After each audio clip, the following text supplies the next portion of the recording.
wabarakatuh. Alhamdulillah wassalatu wassalamu ala Rasulillah. Allahumma salli ala Sayyidina Muhammad wa ala ali Sayyidina Muhammad. Assalamualaikum ya Rasulullah. Bang Alvin Firdaus beserta seluruh tim yang ada di Pontianak, di Pekanbaru, mudah-mudahan selalu diberikan Allah Subhanahu wa taala istiqamah iman dan Islam, kesehatan zahir dan batin. Semua bapak ibu, abang, kakak, adik selalu diberikan Allah Subhanahu wa taala kebaikan-kebaikan, dilembutkan hati, dibukakan pintu hidayah. Allahumma 'allimna ma yanfa'una wanfa'na bima 'allamtana. Ajarkan kepada kami ya Allah ilmu yang belum ada, dan yang sudah ada ini jadikan dia bermanfaat, berguna untuk kami. Malam ini kita akan mengkaji tentang Nabi Ibrahim alaihissalam dan Nabi Ismail alaihissalam. Allahumma salli ala Sayyidina Muhammad wa ala ali Sayyidina Muhammad kama sallaita ala Ibrahim wa ala ali Sayyidina Ibrahim. Allahumma barik ala Sayyidina Muhammad wa ala ali Sayyidina Muhammad kama barakta ala Sayyidina Ibrahim wa ala ali Sayyidina Ibrahim. Mengapa Nabi Ibrahim? Mengapa tidak Nabi Adam? Mengapa tidak Nabi Musa? Mengapa tidak Nabi Isa? Kenapa Nabi Ibrahim alaihissalam? Karena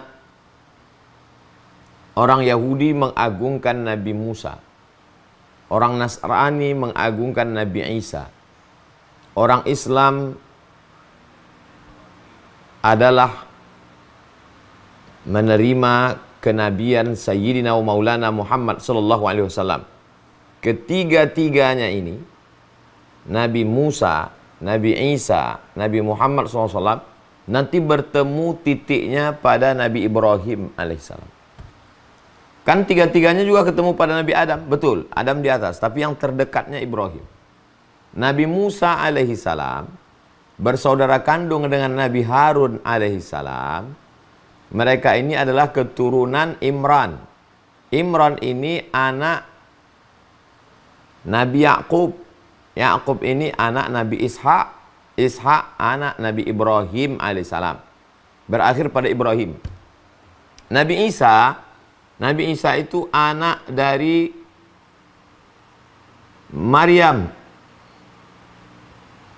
Maryam itu adalah anak dari Imran. Maka disebut dia dengan surat Ali Imran. Dan ini adalah keturunan dari Yahuza.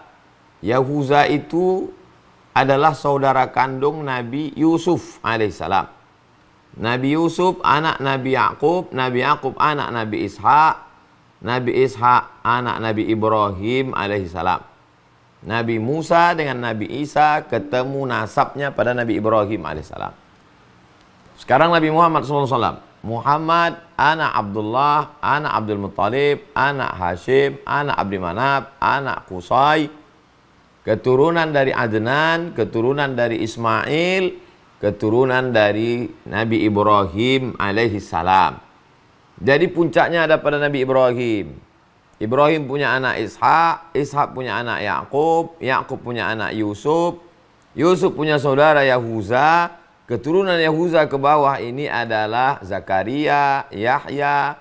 Lalu kemudian keturunan Yahuza ini satu cabang lagi adalah Imran, punya anak Maryam, Maryam punya anak Isa alaihissalam.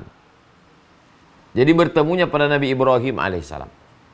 Kalau Nabi Isa dimuliakan Nasrani, tapi orang Yahudi tidak menerimanya.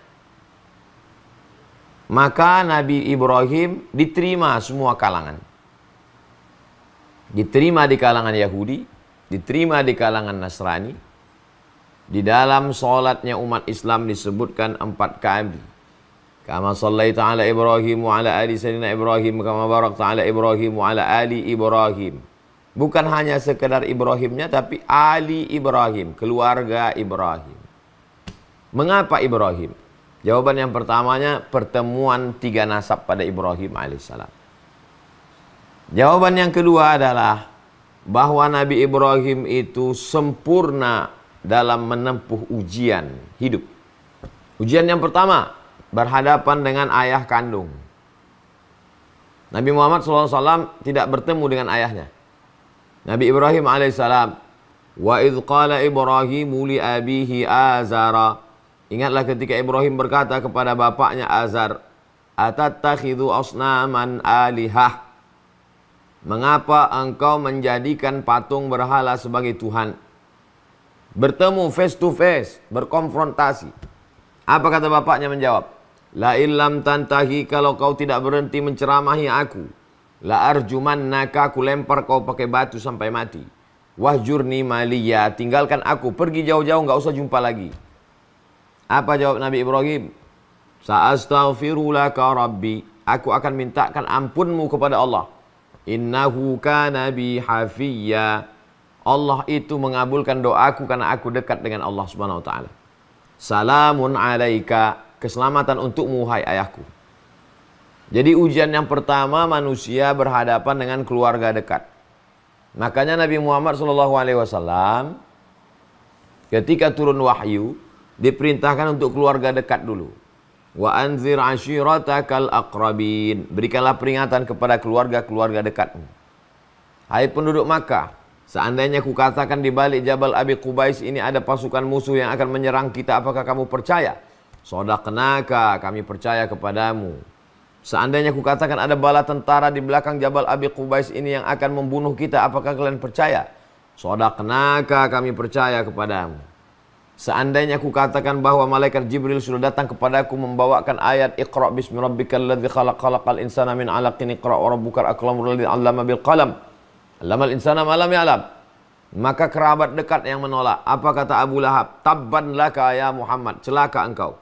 Turunlah ayat Tabbat yada abi lahabin wa tabba, ma aghna anhu maluhu wa ma kasaba, sayasla naran dzata lahab, wa imra'atuhu hammalatal hatab, fi jidha hablum mim masad.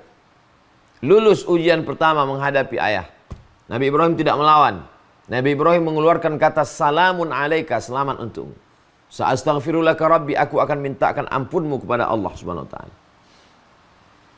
Jadi ketika kita menyebutkan kama sallaita ala Ibrahim, kita pun mesti bisa bersikap seperti sikap Nabi Ibrahim alaihissalam. Ujian yang kedua, berhadapan dengan umat yang percaya kepada astrologi. Kita dianjurkan mempelajari astronomi, perputaran matahari, planet-planet, sehingga dengan ilmu itu kita bisa mengadakan ilmu hisab untuk membantu ru'yah pada penentuan 1 Ramadan, termasuk 1 Zulqa'dah, untuk menentukan kapan wukuf di Padang Arafah. Itu namanya ilmu astronomi. Tapi ada satu lagi terkait dengan bintang gemintang, astrologi. Astrologi meyakini bahwa peredaran matahari, bintang gemintang, planet berpengaruh kepada nasib. Jika Anda lahir bulan 5, bintang Anda Gemini, Anda tidak sesuai nikah dengan Taurus. Jika bintang Anda ikan Pisces, jangan menikah dengan kambing. Kadzdzabal munajjimun walau shadaqu. Ahli-ahli astronomi, astrologi, ramalan ini adalah pembohong, penipu. Kalaupun kebetulan, itu hanya kebetulan, tidak betul, tapi kebetulan saja. Nabi Ibrahim berhadapan dengan kaum seperti ini. Maka Nabi Ibrahim membantah mereka. Falamma ra'al qamara bazighan qala hadza rabbi. Ketika Nabi Ibrahim melihat bulan, dia katakan, ini Tuhan. Falamma afala qala la uhibbul afilin. Ketika bulan menghilang saat siang, berarti bukan Tuhan, karena Tuhan enggak mungkin hilang. Falamma ra'a asy-syamsa bazighatan qala hadza rabbi hadza akbar. Ketika dia melihat matahari muncul, ini Tuhan, berarti ini Tuhan karena lebih besar. Orang sebagian mengatakan Nabi Ibrahim mencari Tuhan. Ini tidak benar. Nabi Ibrahim bukan Sokrates, bukan Demokritos, bukan Aristoteles, bukan Thales. Yang mencari Tuhan itu filosof, karena mereka berpikir mencari Tuhan. Sedangkan nabi-nabi, dia tidak mencari, dia menerima wahyu yang dikirim Allah melalui malaikat Jibril alaihissalam. Itu bedanya antara filosof dengan nabi. Nabi itu tidak mencari, nabi itu dicari oleh malaikat untuk menerima wahyu.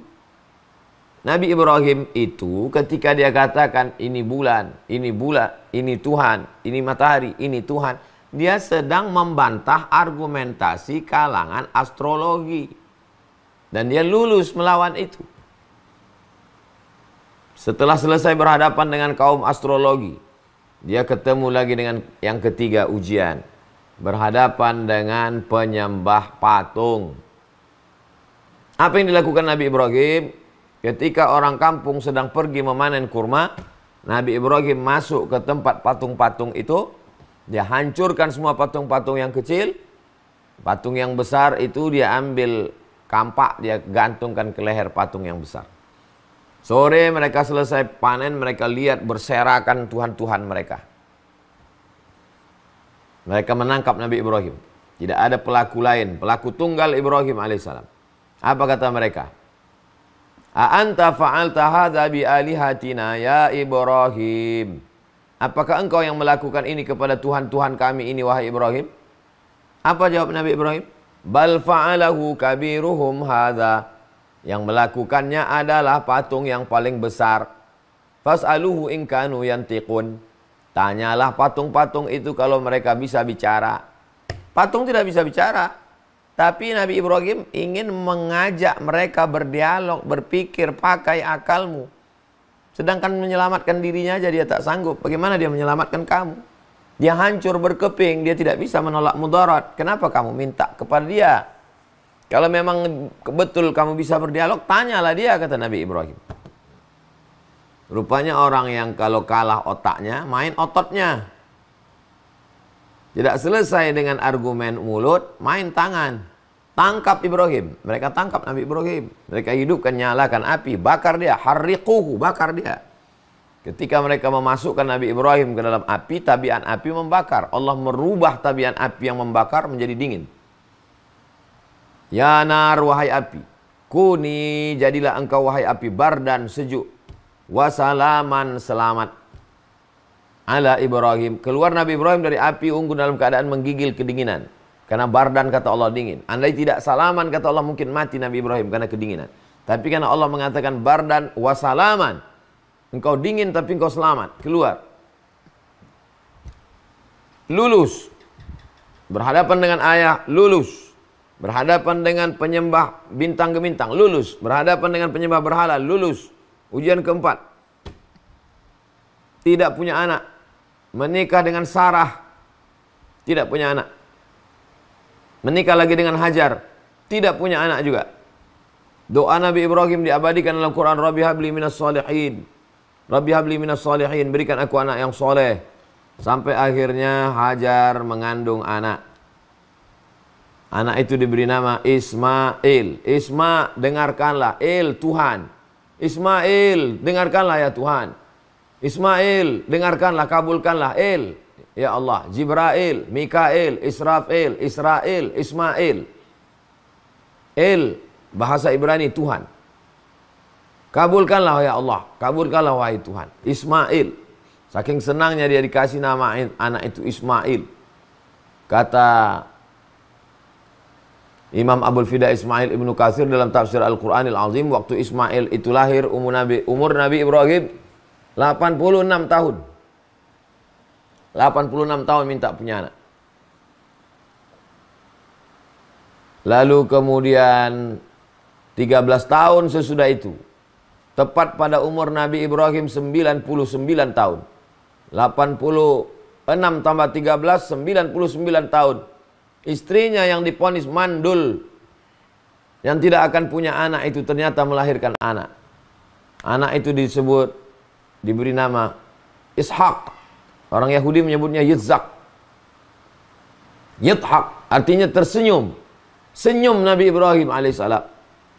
Lucu. Apanya yang lucu?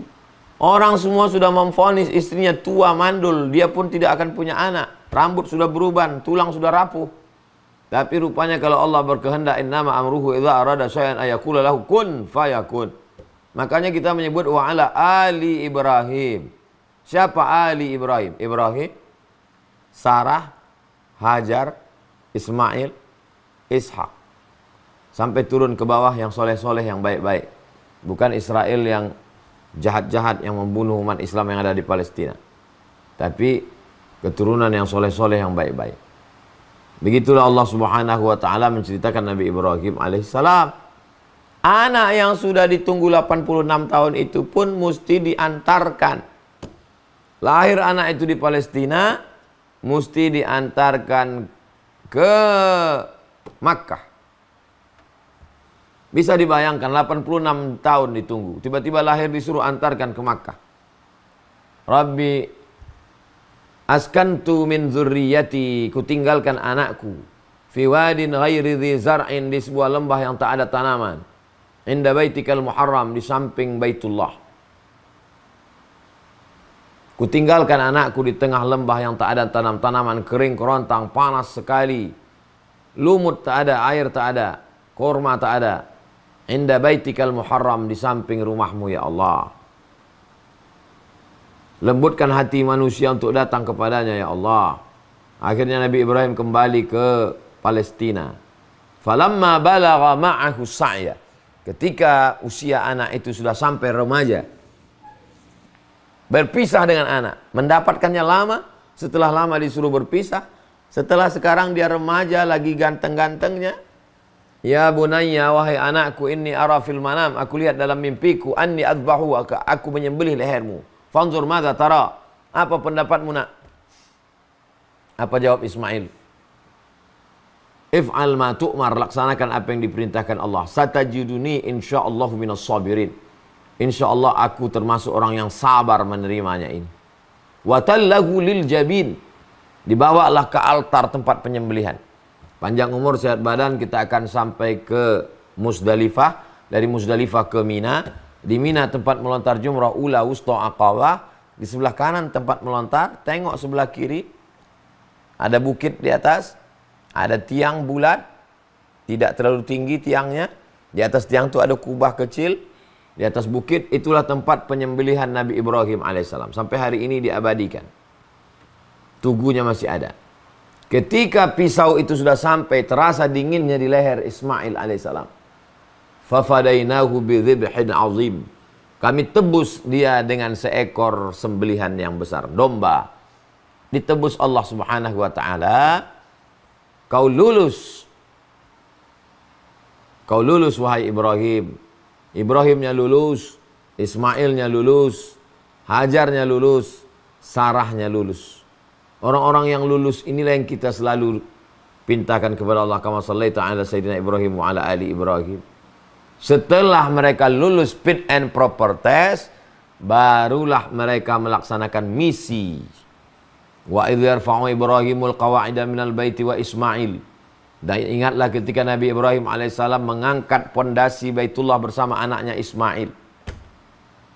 Ketika Nabi Ibrahim mengantarkan anaknya yang masih kecil itu ke samping Baitullah, Baitullah Ka'bah itu sudah ada. Makanya bunyi doanya, fi wadin ghairi dza'in, ku tinggalkan anakku di lembah yang tak ada tanaman, inda baitikal muharram, di samping Baitullah. Baitullahnya sudah ada. Tapi bangunan itu tumbang waktu datang banjir bandang Nabi Nuh alaihissalam. Maka Nabi Ibrahim alaihissalam diperintahkan Allah untuk menaikkan pondasinya, renovasi ulang. Setelah cukup syarat antara Nabi Ibrahim dengan Nabi Ismail, wa idh yarfa'u Ibrahimul qawa'ida minal baiti wa Ismail, dan Nabi Ibrahim berserta anaknya Ismail mengangkat pondasi itu lagi naik ke atas.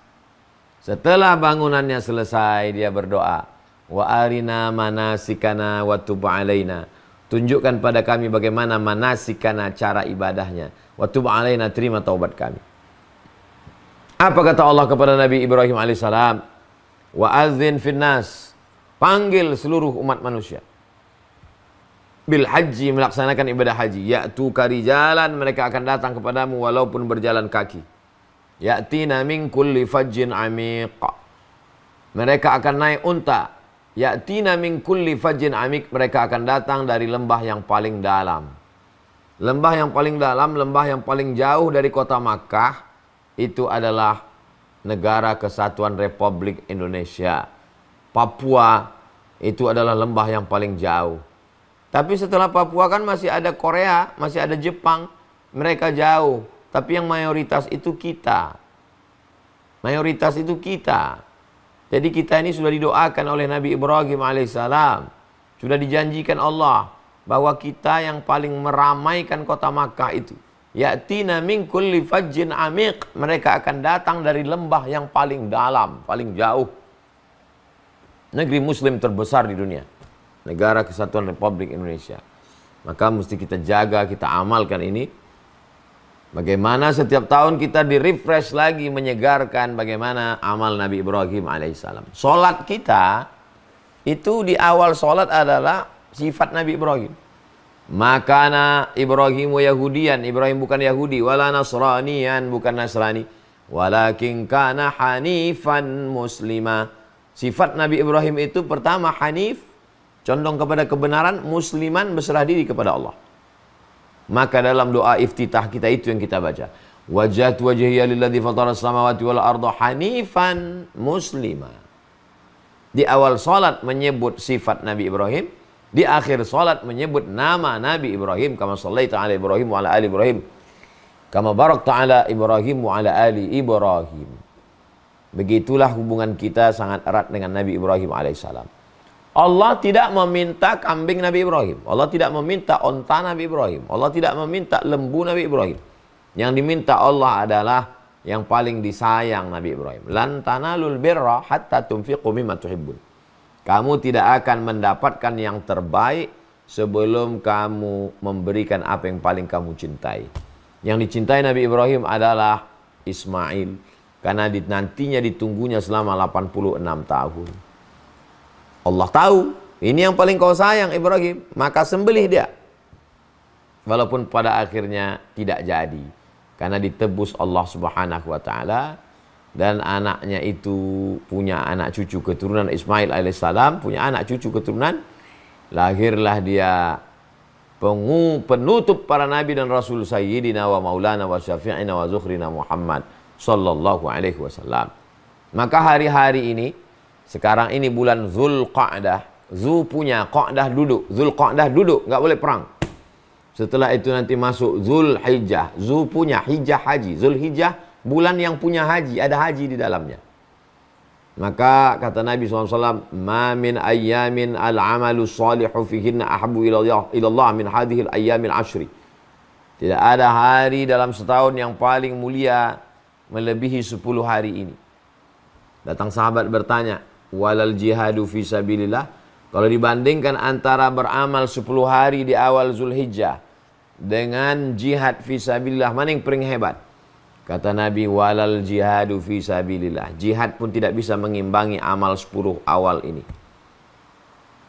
Illa rajulun, kecuali kalau ada orang kharaja bi nafsihi wa malihi, keluar dari rumah membawa hartanya, membawa nyawanya. Walam yarji' min dzalika bi syai', dan tidak bisa bawa pulang satupun. Nyawa melayang, kuda mati, tombak hilang, harta musnah. Nah, itu barulah bisa mengimbangi amal yang 10 tadi. Kenapa? Karena di dalamnya ada amalan-amalan Nabi Ibrahim alaihissalam. Sa'i antara Bukit Safa dan Bukit Marwah, itu adalah amal-amalan Hajar ketika dia mencari air. Lari ke atas Bukit Safa, tak ada air. Lari ke atas Bukit Marwah, tak ada air. Nama perbuatan itu sa'i. Sa'i artinya usaha. Allah ingin melihat kamu berusaha. Nabi Ismail itu nabi. Ayahnya Nabi Ibrahim itu nabi. Berarti ibunya itu Hajar adalah ibu nabi dan istri nabi. Tapi dia tidak duduk berpangku tangan minta air turun. Air susu sudah kering, air sudah habis, anak menangis. Apa yang dilakukan Hajar? Hajar naik ke atas Bukit Safa. Tidak ada air, naik ke atas Bukit Marwah. Tidak ada air, akhirnya dia kembali lagi ke tempat anaknya. Ternyata air itu datang bukan dari tumit tapak kaki Hajar yang bisa lari berjalan. Tapi air itu datang dari tumit tapak kaki anak yang belum pandai berjalan. Menggesek. Dia gesekkan ke tanah. Lalu kata Hajar, Zam-Zam. Zam-Zam, berkumpullah wahai air. Air itu berkumpul. Nabi Ibrahim diperkirakan tahun 1850 sebelum Masehi. Sekarang sudah 2023. 1850 tambah 2023, lebih kurang 3000 sekian, hampir 4000 tahun yang lalu, airnya tidak kering sampai sekarang. Diminum oleh orang semua, sejak zaman kakek buyut kita sampai anak cucu kita, mudah-mudahan amin. Minal masyriqi wal maghrib, dari belahan timur, dari Jepang, Korea, saudara kita di Papua, sampai belahan barat di Eropa, di Amerika, Spanyol, semuanya meminum air Zam-Zam. Allahumma inni as'aluka ilman nafi'an wa rizqan wasi'an wa syifaan min kulli da'in wa saqamin bi rahmatika ya arhamar rahimin. Itu adalah buah dari kerja keras seorang perempuan bernama Hajar. Ibrahim alaihissalam lulus, Hajar lulus, Ishak lulus, Sarah lulus, Ismail alaihissalam lulus. Jadi kalau kita ikutlah gerak langkah keimanan Nabi Ibrahim alaihissalam, ini adalah bulan-bulannya Nabi Ibrahim. Al-Hajju Ashhurum Ma'lumat. Ibadah haji itu bulan-bulannya sudah ditentukan Allah Subhanahu wa taala. Faman farada fihinnal hajja. Siapa yang melaksanakan haji fala rafatha, jangan melakukan kejahatan seksual, wala fusuqa, jangan melakukan perbuatan fasik, kejahatan non seksual, wala jidal, jangan cakapnya kasar, sakit hati orang, tersinggung perasaan dibuatnya. Itu diantara pelajaran yang dapat kita ambil dari Nabi Ibrahim, Nabi Ismail alaihissalam. Mereka adalah orang-orang yang siap berkorban. Inna anzalnahu inna a'tainakal kautsar. Kami sudah memberikan nikmat yang besar, yang banyak kepada kamu. Allah hanya minta dua. Fasalli li rabbika wanhar. Salli, salatlah, wanhar, berkurbanlah. Adapun masalah musuhmu, hatersmu, orang yang mencaci makimu, menyumpah serapamu, Allah tidak ada komen apa-apa. Allah hanya mengatakan inna syani'aka huwal abtar. Mereka yang menyakitimu, mereka yang menganiayamu, mereka sendiri yang akan terputus. Kita hanya disuruh Allah Subhanahu wa taala fasalli, banyak-banyak salat, wanhar, berkurbanlah. Salat berkurban, salat berkurban. Salat mewakili ibadah badan. Kurban mewakili ibadah harta. Beribadah dengan badanmu, beribadah dengan hartamu. Adapun musuh-musuhmu, tidak usah kau pikirkan. Pikiranmu terlalu suci untuk memikirkan musuhmu. Biarlah kami yang ngurus musuhmu. Inna syani'aka huwal abtar. Agaknya sebagai pengantar dialog kita.